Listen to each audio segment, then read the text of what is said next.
What's going on? Hola, amigo. ¿Dónde está los chongos? Está hot tea because I went hard on some Mexican food at lunch today. Let's see. ¿Dónde está los chongos? It has something to do with feeding the monkeys. Mm. Did you feed the monkeys? Yeah. The monkeys ate well today. At the we hit up a Mexican buffet today. Mexican buffet. You know, dude, they had it all. What's that? What's that like? You know, we have Mexican foods everywhere, but we don't have a Mexican buffet. I know, and I was thinking it'd be like shitty, just No, this was like good Mexican food. Huh. And usually it's like taco meat and a bowl of lettuce. Like there's your buffet. Yeah. No, man, they had it all. They had waffles and pancakes even. That's cool. All right. Nothing goes with a taco like a waffle. Okay, this is one of those few times I really don't know what to say to that. Yeah, there's nothing. Waffle tacos, I get. I really don't know how to put that. It must be working. So. Okay, but was it good? Because usually buffets are kind of. It was wonderful. Really? Yeah, dude, it was great. Huh. Yeah, we chowed down. So. Damn. That's why I'm drinking hot tea now. To kind of settle things. Bring things down. Just land the shuttle. Nice and easy. All right. Just to show you where I'm at. I started one beer. In fact, I'm drinking Black Butt Porter. That's right. I had some of those last week. Yes. It kind of has a chocolatey coffee which I love, and that's what's cool about fall. Yes. Is like because in the summer, I don't even drink much beer in the summer, but in the fall, it's nice. I like a darker.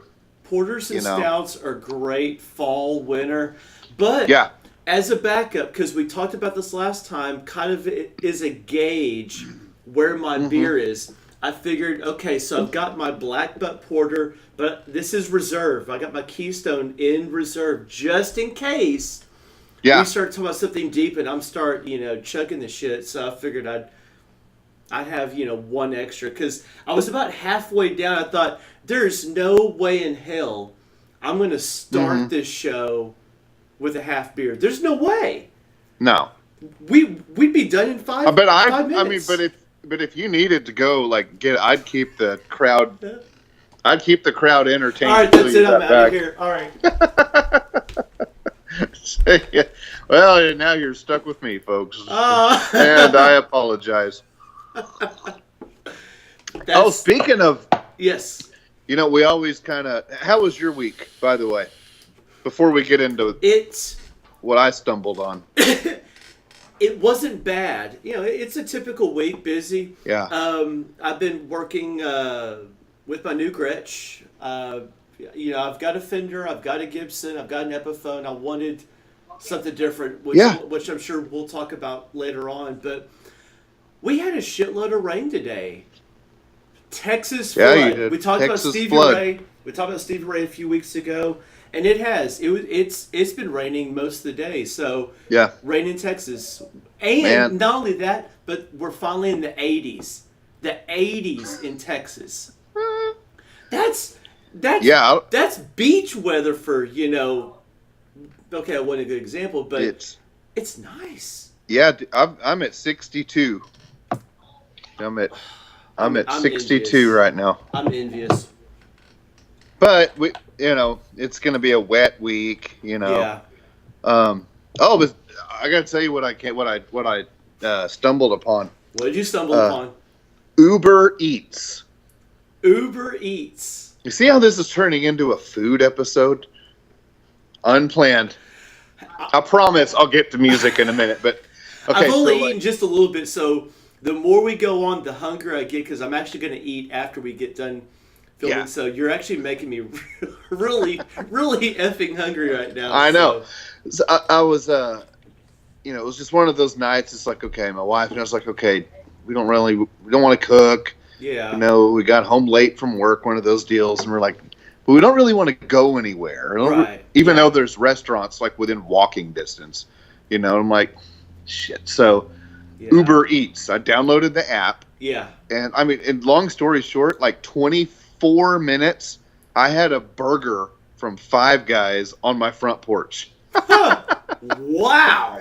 Yeah. Okay, now Uber, that reminds me of the like the taxi service. Is that sort of like it's the same thing? It is. Yeah. Okay. Yeah, they're just Uber drivers that pick up your food. So you download the app, and holy shit, that's the coolest thing ever. Dude, yeah, you download the app, and then you've got a few restaurants to pick from, and then you pick the one you want. Yeah. And you choose, just whatever, burgers, fries, whatever, and you just hit. There's like a $4 or $5 driver fee. Okay. And boom. I mean, you would pay that in gas. So I mean, going to and from a restaurant and time, wear and tear on your car. I mean, for the $5, that's worth it, right? Come on, dude. Yeah, I mean, I already just found the thing where you don't even have to go grocery shopping anymore. You do it online now. HEB does that. HEB does that where you can download the app. And for those of you who are not from Texas or from Central Texas, HEB is our grocery store here. And you can download their app, and so you can shop. In fact, I think Walmart, doesn't Walmart do something like that? Mm-hmm. Or yeah. Bless you. Oh, yeah, allergies too. Oh, hell. So anyway, but on to we didn't really have bad weather here today. We had an ALS walk for my dad. Yes. Well, the walk wasn't for my dad. Every year they have a ALS whatever local chapter has a walk. So anyway, we raised almost $300, and cool. it was fun. So and I'm sure the weather was nice too, wasn't it? It was great. Yeah, it didn't rain. It's all going to shit tomorrow though. Get the friggin' canoes out. Rain in Washington State? Does that ever happen? Once it starts. Yep. Once it starts, and that's why grunge is so dark. It all has to do with the weather. Being born, or I should say bearing an album with a needle in it, like Alice in Chains, like we talked about before, that it's doom and gloom kind of weather. Here, see, I don't know where we get our inspiration from, because it's hotter, and like effing cold. Hell. It's hell. Yeah. Right. We don't have 4 seasons. We have 1.5. I wouldn't even call it 2 seasons. It's either hot or it's not. Yeah. So I know. That's my story, but yeah. Well, we were talking about guitar maintenance. Yes. Because you got this beautiful Gretsch. Look at that thing, dude. And once again, this is, I'm sorry I have to look. This is a G5422 for those of you who are wanting to know what model this is. It's a 5422. Now, when I was looking at Gretsch's, there were a couple different models I was looking at. I can't even remember I'm not even going to say. I was playing another model. I wanted the white and gold. They couldn't find the white and gold. I said, well, but that's what I want. They said, well, we can't find it. So they searched, and I went to Tar Play. They're a local music store here in Texas, and they found it. It turns out it's like a special edition. So I was like, thank you. I wanted something different. It's a true hollow body. So, but the reason that Rob and I were talking about guitar maintenance is I was getting a slight buzz around the first and third fret. Not enough that affected his playability, but we've been playing a long time. That if you get that slight little tinge, just that little bit, you're like, oh fuck, okay. So, anyways, get the drill out. Get the drill out. So, I just did some basic maintenance. And there's 3 things: truss rod, action, and intonation. Your truss rod is right here at the headstock. And unless it's an acoustic. Yes, yes. And then you have to put your stick in the hole. Put your stick in the hole. Yes. I said it. Right here on Guitar Dudes, people. That's right. Late nights have never been dirtier. So no matter how you slice it, you're going to have to put something in the hole. Whether it's on top or whether it's on the bottom, you're going to have to put something in the truss rod hole. It's just I'm just following along with what you know. Put your wrench in the hole. Now, for us, we're always putting our wrenches in the hole. Right. But there's nothing worse than a dirty truss rod. It's totally. All right. Normally, this is like PG-13. We're going to set this one to R just in case. Just in case. Fuck it. Now that it's R, have we decided this one's rated R? Not yet, but we. Not yet. But okay. Because it's like once you get a parking ticket, you don't move the car. You've paid for the spot for the day. So like I was just going to start just a barrage of swearing the rest of the episode. Anyway, if you're going to get a ticket, God, I cannot stay on task tonight. Anyway, but you know what? I think that's what part of the whole appeal to playing guitar as your instrument. Yes. Is the you do have to work on them, but I look at like you get to work on them, you know. You do. I mean, it was relaxing I didn't know what the hell I was doing. I was like, turn this wrench, and that, which brings up another point, setting the action and intonation. If you don't know what that is, Google it. So, anyways. Yeah. But but that's kind of it appeals kind of to the hobbyists, where you can tinker with stuff. You can depending on getting rid of fret buzz or how much, how much are you going to allow and what kind of action do you want? And then you read on the internet, some people say, oh, you want high action, to get that sustain, or you want it right there on the neck. And what do you prefer? Well, okay. And, yes, I just said, go Google it. I feel kind of like a shithead because I just like, hey, you don't need our advice. We're just here for your I would just pleasure. Google it. So, but seriously, once again, yes, it's nice having a guitar tech, but it's also nice messing with it yourself. So 3 things with your truss rod, neck straight. All right, I'm just going to give you the Cliff's Notes version of this. Truss rod, adjust your neck straightness. Your action, like Brian was talking about, adjust. Damn it, I can't talk tonight. Action, adjust how high or how low your string is to the fretboard. Intonation has to do with if I was to play an open E compared to an E on the 12th fret, is it the same? That's your intonation, making sure that when I play a C, it's a C. So anyways, that's how you adjust it. But me personally, I actually prefer a low action. Stevie Ray Vaughan actually prefers a high action.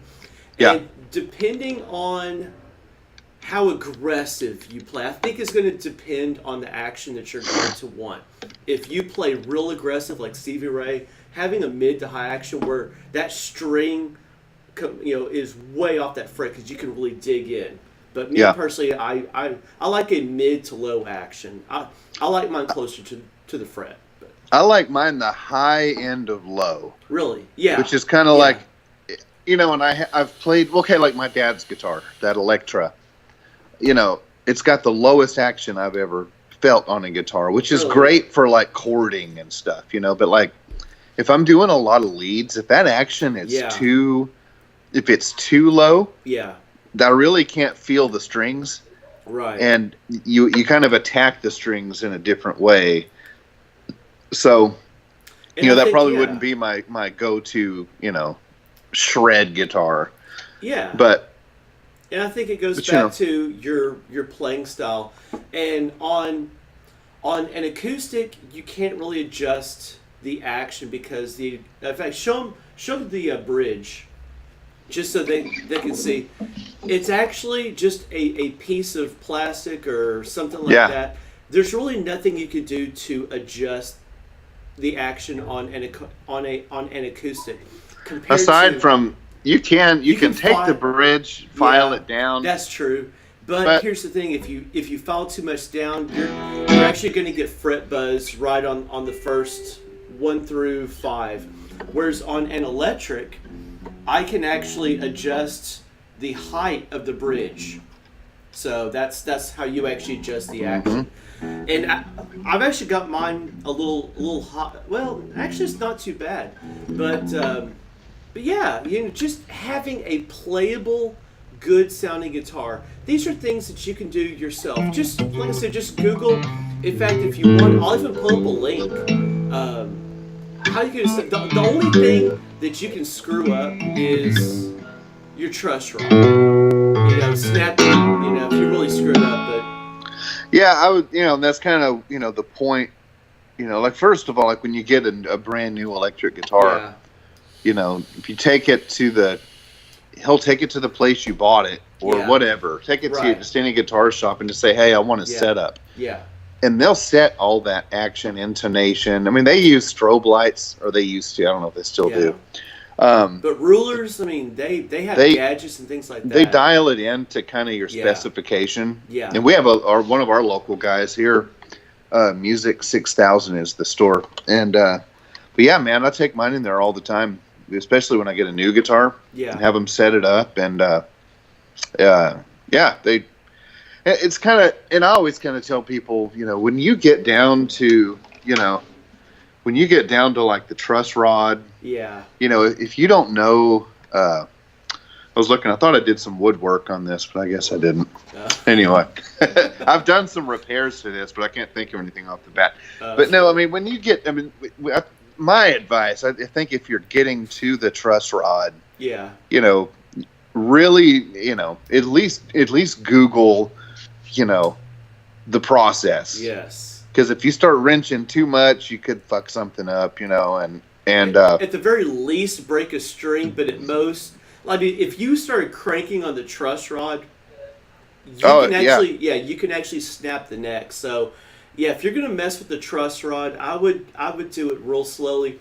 If you're gonna adjust the action or the intonation, you're not really going to hurt anything. It's not going to hurt anything, but. And I always do. I mean, the saddles, especially like on a Strat, each saddle has 2 screws, and I'll, it's like feels a little high. I'll twist them down a little bit.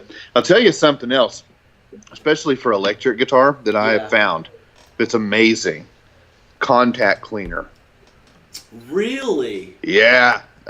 This is CRC. It's just QD contact cleaner. And what it does is I don't know. It's says quick drying formula, leaves no residue. So basically you don't want electronics to get wet, but kind of what this does is it'll clean it and then it just evaporates. So a lot of times, like let's say you're getting a lot of, like your input jack on your guitar. If you're getting a lot of static, like if you twist your guitar plug while it's in there and you're getting a lot of static, there's dirt, so just spray some of that contact cleaner and then just look, this is how it's supposed to sound. I don't know, I just kind of went along with that, but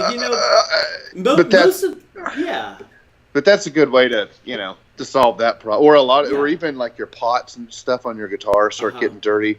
Contact cleaner kind of helps. So you can do a lot of that stuff yourself. I mean, if the only thing on a guitar I would say is like the truss rod. Even when I was a kid, I used to take the tuning keys, and when they'd start, one of my dad's old guitars, the key part actually came off on almost all of them. Ooh. And it was just a little shaft sticking out, but it was flat. And he took tuning fork to the next level because he tuned it with you had to get a fork like from the dinner table and like and that's like, and I remember like taking it to school. Yeah. Because you remember like show and tell and stuff, you know, you could bring your guitar or whatever. I used to try. I'd take his guitar because it was it was just a tank. Wherever that thing is, it's still. I guarantee you, it's still alive. It's like a zombie. Yeah. But anyway, you had to literally tune it with a fork. But anyway, I remember when I was a kid. I was 13, 14 years old. I was like, this sucks. It's like at the guitar store. I was like, I saw these little packages of tuning keys. It's like, I'm just gonna get some of those. You know, I know where. And I went home just as a kid and threw on new tuning keys, and I was like, oh my God, you know, we're playing guitar like human beings again, you know, instead of, you know, this Fred Sanford style. So yeah, there's a lot of stuff you can kind of do. You mentioned something about tuning. Well, in tuning. Well, no, about or restringing a guitar and how the. Yes, and I actually because I want to hear about this. I've restrung my guitar the same way for as long as I can remember, and I always use Ernie Ball power slinkies. In fact, I'm actually thinking about like Brian uses. Don't you use the super slinkies? Yeah, nines. I've always used Ernie Balls, so that's our personal preference is Ernie Balls. But I've always restrung it the same way, and I thought, you know, let me just look online and just see. So if I can remember, I can't promise, but I'll try to put the links below. But one thing that really stood out was when do you change your strings, and that is if a string breaks or if they get, you know, where it's like, you just play them and they just feel corroded. Usually once a month. What do you change yours about, once a month or so? Every couple weeks or? Yeah, and it especially if I'm recording. I like to have a new wish. I don't ever record the first day. Yeah. I think we talked about this before. I don't like, you know, as far as recording wise. Yeah. I kind of like them after I've played on them a couple hours just to take some of that high end out of it. Yeah. But yeah, if I'm going to record, you know, I'll throw some strings on a day or two before. Let them break in and stretch a little bit. But yeah. And then I don't really have a timeline as far as strings. I mean, once they kind of get, you know, it's basically when I kind of go like this, they're like, ooh, all right, you know, time to throw. So what I started doing is I just order my strings online. Yeah. I mean, sorry, local guitar stores, but I can get like 3 sets of strings for the price of one. Yeah. You know, so I just have like packs of strings laying around. So I don't. It's always good to have extra. In fact, one of my students, teenager, she brings her guitar over, and we're restringing it. And guess what? The high E string breaks. I'm like, shit, not again. And I use. In fact, I'll even show you. I know it's backwards, but these are the ones I use with my students. They're Extra Lights by Ernie Ball. Cool. Okay, so another plug for Ernie Ball. But one thing about wrapping your strings, okay, like I said, I'll put the videos down. But essentially, there's a specific way that you actually wind your strings up. Yeah. And there's really no. Okay, let me say this. There's no wrong way, except for what you want is you want all of your strings to point on the inside. You want all the strings. Other than that, there's really no wrong way. I mean, everybody has their own specific way. I've heard the start at the bottom of the post and wind up, start at the top and wind down. I've never fucking paid attention, dude. I do good just to keep. I mean, you're not gonna be able to see these on camera, but it's usually just a gloss. It probably kills my tone, but I don't know, man. There's so much, you know. Everybody has their own personal, you know, and they say it's supposed to start at the top of the post and wind down. Just like Brian, I've always just kind of, you know, hey, to me, goes where it goes. As long as the string is on, that's the way I've always done it. But I'll try to post the links in our description. Yeah. The other thing I thought was really fascinating was And I saw this multiple times, and that is on the nut. Whenever that you change strings, get a pencil. Get a pencil and just kind of get some of that.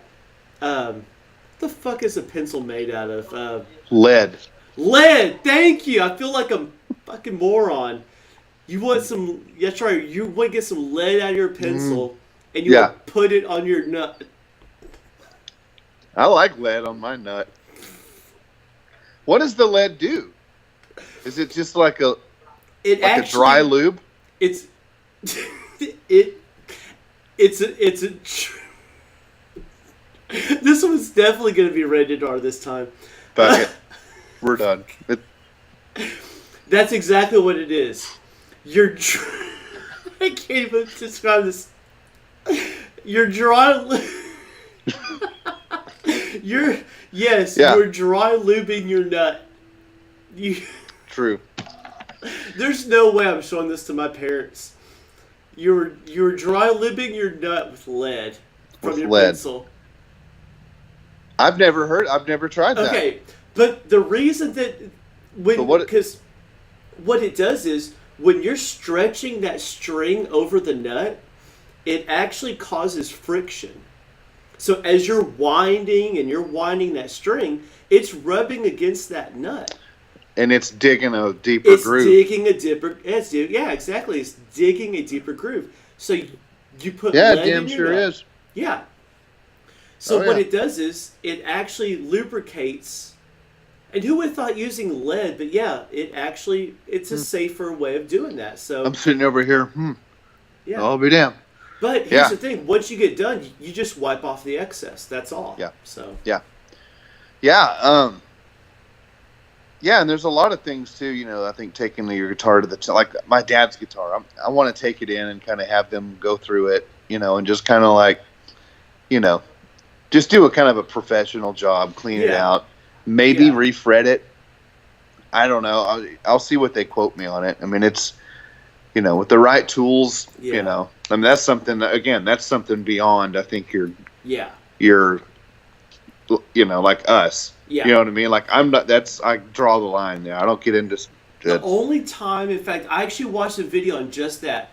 Guy bought a Gretsch and he's playing around it's around the 10th, 12th fret, and when he presses anything below that, it buzzes. Anything higher than that, it's fine.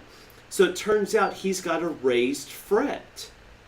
So that's why, for us, So essentially what he did was he actually took and he covered it up and he sanded down that fret, and it was fine. Would I ever sand down a fret? Hell no. I'm taking it to a professional. Yeah, I actually had a high fret one time on a guitar, and I tried to, it's like a dumbass. I got some real fine sandpaper and just took it down just a little bit, and I think there were some burrs or something on it I was trying to clean. And just screwed it up. I ended up having to take it to the guitar store because it and it did the job. It lowered it to the correct height, and the action was right, back where it needed to be. But it, the way these strings slide over the frets, this made the fret rough. So right. Well, speaking of rough, our viewers are probably having a rough time with our. So I figured, why not play some El Bluesio? Yeah.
You gotta love the blues. So anyways, don't forget to buddy. like, subscribe, and hate on us too. Where are the haters at? I've had no negative come on. There's gotta be some fucking guitar assholes out there. You guys, you fucking suck, man. Yeah, you fucking think you know it. Come on, we need you. Yeah, just to balance us out. We don't. How many episodes are we at? Like 12 now? 12 or 13. Yeah. I'm sorry, I forgot to look, but yeah, I mean, come on, people. You know, I don't need my ego up here. I need people to tell me that I fucking suck. You know. Yeah, keep us. Well, actually, today, like usually setting up, which we figured out is usually we discovered tonight has been my fault. Because anyway. We just this is all done on Skype. So it was like Skype, like, boom, it's done. Like we're live. Yeah. It's like that hasn't happened in weeks. Like usually it's like, okay, let's reset this. But then I reinstalled the app on my iPad. And now everything works great. And everything has been my fault up to this point. We figured it out. So anyways. We totally did. We'll see you. See you next week. See you next week. All right. Good night. Good night.